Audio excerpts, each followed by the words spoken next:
guys? Welcome back to Classic City Locks. Coming at you with another video going into week one here. This is going to be a full game specific breakdown. Georgia versus Clemson, easily the best game of week one. And we have a special guest with us today, Clemson expert, Mr. Hunter Kirkland, here to give us his totally unbiased take on this game. So yes, thank you for joining us, Hunter. Absolutely. Thanks for having me. So I'll go ahead and get us started here. Looks like we're looking at a 14 and a half, 13 and a half line right in there, right, Wes?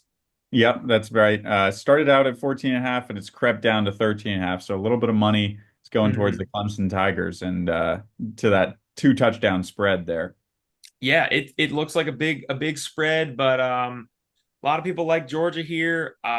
I think that there are multiple ways this game can go. I'm gonna lean on what I know that Georgia's gonna blow the lid off Clemson. I'm gonna trust this high-powered offense here.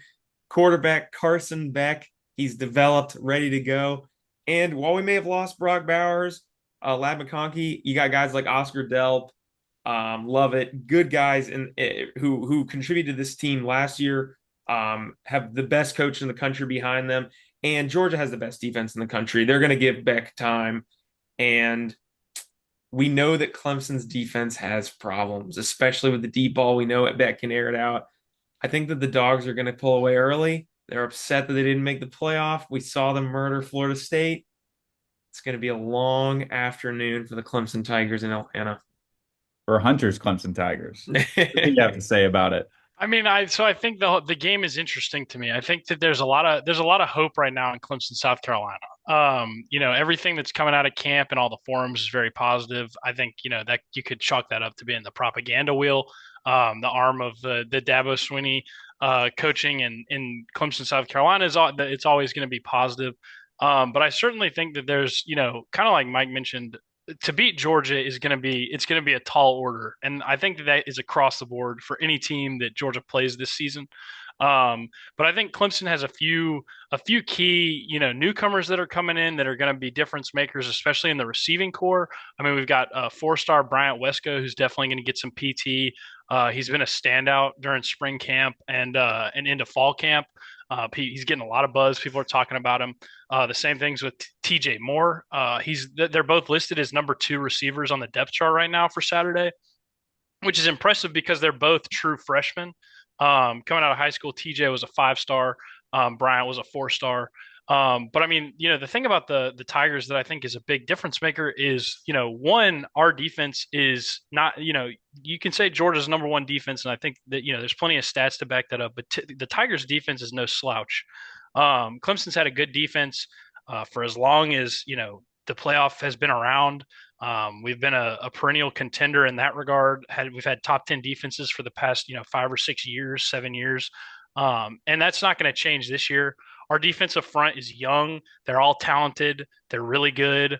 The linebackers are the same way. I mean, Barrett Carter is supposed to be one of the best linebackers in the country. He'll be one of the first taken off the board. I think he's a day one guy in the NFL draft. So there's plenty of talent there on defense. There's a few questions around Clemson's secondary. And I think Mike alluded to that a little bit. Carson Beck is a talented quarterback, but there are some bright stars on the secondary as well. I mean, Jaden Lucas, if we can be healthy, he got injured in fall camp, but it's looking like he's set to play on Saturday. Avion Terrell, AJ Terrell's little brother, is at Clemson. Yep, and so they're keeping it in the family. And then we've got freshman Sammy Brown coming in, 5-star, number two rated linebacker in the country last year, out of the state of Georgia. He's coming in from Jefferson, and he's going to get some snaps as well. There's a few big questions, I think, around Clemson, and obviously one of them is Cade Klubnik. Is he the guy? Is he made of the right stuff? Can he get it done? But to me, the biggest question at Clemson right now is going to be the offensive line. How the offensive line can stack up against that Georgia front. If they're able to mitigate some of the issues that we saw last year. Sacks were a big issue, 30 sacks. Mhm. No team is going to be successful with 30 sacks. But we've returned all five guys. And we have Matt Luke coaching the offensive line now, who's a Georgia guy, Dolan. knows the offense. And I've talked to some of my other buddies that are Georgia fans, and they're pretty high on that as a good Clemson hire. So Yeah. the hope from Clemson fans is that we get to see Garrett Riley kind of open the playbook up. That the offensive line gives Cade a little bit of time to work in the backfield, and that he's able to kind of show his stuff, show a little bit of development after year one as a starter. Yeah, I think something you touched on, especially Clemson's historically good defense, especially up front, and I think that's going to force Georgia, especially with their running back concerns going into this Mhm. game. You don't know if first string Trevor Etienne's going to play or not. If he doesn't, Brandon Robinson just went down for surgery, so you're going to be relying on, Cash Jones potentially a walk on and along with some other guys.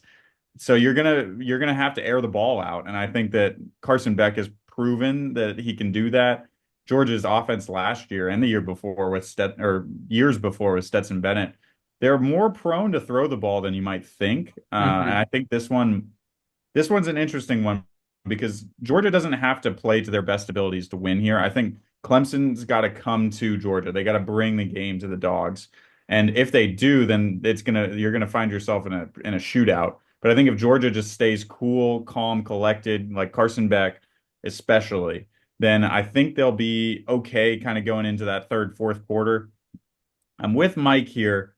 I kind of don't know what to expect. Georgia loves to play in Atlanta. Well, except for the SEC championship. But the opening game, we all thought that Oregon was going to be a close one last year, Mhm. and then they just destroyed them. I think this one's going to be a little bit different. The 247 composite rankings, Clemson has the fifth most talented roster in the nation currently. Georgia's number two, and it's about like a 70 point rating gap. But Clemson's nothing to shy away from, and I think a lot of Dogs fans are just kind of assuming that they get the W on this one. I think I'm going to take Clemson to cover 14 and a half, especially, but probably 13 and a half as well, switching up from what I talked with Mike about beforehand. But Yeah, I mean, Yeah, I think. Oh, I, go I, ahead, I Mike. I think that I would, if I, in terms of things I would want to bet on this week, I would probably stay away from this game because I think that there's two realities or three realities. Georgia blows the lid off, like I said, and they don't look back. They win a close one, or Clemson wins a close one. I want to stay away from it. It's tough, because I'm biased, but I agree with what you said, Wes. I think a lot of people are kind of writing this off as a dub, which it's a top 15 matchup. And Dabo is a good coach. He's got two national championships. People that are saying that the dynasty is ended, well, they're gonna have to start winning again. But Clemson has not fallen off completely at all. They're still in the conversation, and regardless of who wins this game, both of these teams are still going to be in the driver's seat to make the playoff, which is the crazy thing. Which is a little disappointing. I feel like these lessons the impact of games like this, but I I'm think Georgia less so though because of that schedule. But I agree with you. yes, I agree that Clemson is easier, but still, um, yeah, that's fair, West. But still, the level of gravity around it is not as much as it would have been in the past. With all that being said, I think Kirby's the best coach in the country. He's ready for this moment, and I think that the offense is developed under Carson Beck much more than I thought originally after Stetson left. I wasn't really sure if he was going to be able to be that guy, and he is. Um, I think they have the weapons to do it, and the defense, I'm just not worried about it at all. So I'm going to stick with the Dogs here to cover. Yeah, I mean, this is interesting, right? As a Clemson fan, I'm a little bit jaded to the spread. Clemson historically against the spread is pretty awful. So is Last Georgia year, though. last Yeah. last year we covered 5 games, which means 7 games we didn't cover. And historically, it's just not been good. I mean, we get like a 52 point spread against like Charleston Southern, and then end up winning by like 49, and it's just ridiculous. So whenever there's a big spread against Clemson, I'm not touching it. 14 and a half. I like it right now. That's probably going to change by Saturday. But if I were to look at it right now, I would probably be taking 14 and a half because I think a likely scenario is that we wind up with kind of a repeat of what happened last time. And I think that it's going to come down to quarterback play and offensive line play, actually for both teams. Georgia being, a little hamstrung at running back. That's going to put a lot of weight on the offensive lineman over there with UGA to be able to open up holes for some of the younger guys who might not have the awareness or the experience or the vision or whatever that Trevor has. And I think that's going to be a big loss. And so it'll be. I'm thinking that Clemson's defensive line is going to be able to disrupt that middle of the field. If I'm Wes Goodwin and I'm playing Georgia right now, I'm probably stacking the box at the beginning of the game. I want to put pressure on Carson Beck and make him do something. and kind of lean a little bit on our linebackers to cover the middle of the field, cover that space, and make them run the ball a little bit.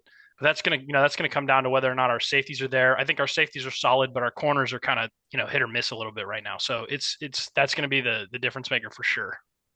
Yeah, and I think one key aspect of the actual gameplay itself is going to be a big factor is early momentum. I think Absolutely. depending on who gets the ball first, like if I'm Georgia, I might want the ball. If you run down and score really easily on that first possession, you set the tone and you kind of make Clemson like reel back a little bit and take a deep breath, like, oh man, are we nervous for this? But if you're Clemson, on the other hand, and you get the ball first and you go down and score, you establish yourself that you kind of belong at the table and you do the opposite to Georgia, and they're kind of like, oh, maybe we're not this dynasty, this untouchable giant. But I think that first touchdown is going to be really telling.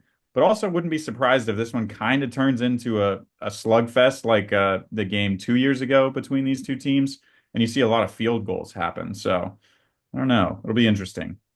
I think it's going to be a really good game either way. I don't see this being a snooze fest. It's going to be a fun one.